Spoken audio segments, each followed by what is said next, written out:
you found an old scroll from one of the many Amon libraries. The scroll mentioned an old set of magical practitioners originating from Eastern sanctuaries whose worldview seemed more appealing to you. Yellow mages differed from your typical priest. Instead of dedicating their lives to worship, gods existed for them. Their force was to be harnessed to further one's own personal growth and agenda. Instead of finding order from the commandments laid out by the older gods, yellow mages reveled in chaos. Chaos was the natural state the world would return to time and time again, so why even try and force it to anything else? You quit at the Temple of Amon and decide to head east in pursuit of these yellow mages. You traveled beyond your home continent, ultimately finding yourself at the narrow streets of Eastern sanctuaries. You got acquainted with the local temples. Even they had adopted the worship of Almer as their main religion.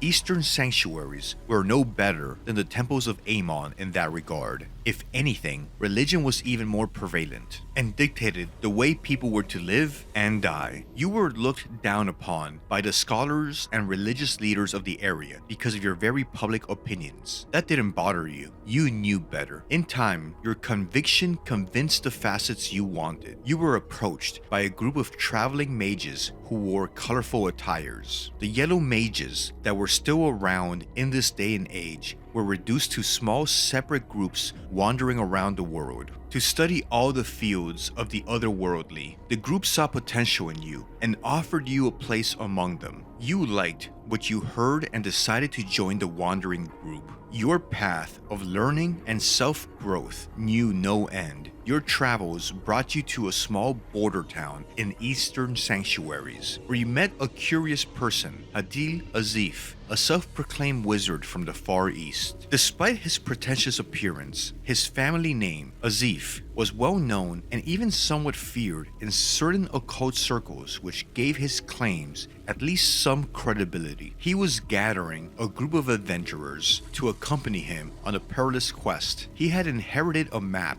from his late grandfather that was supposed to lead him to the infamous dungeon of fear and hunger itself.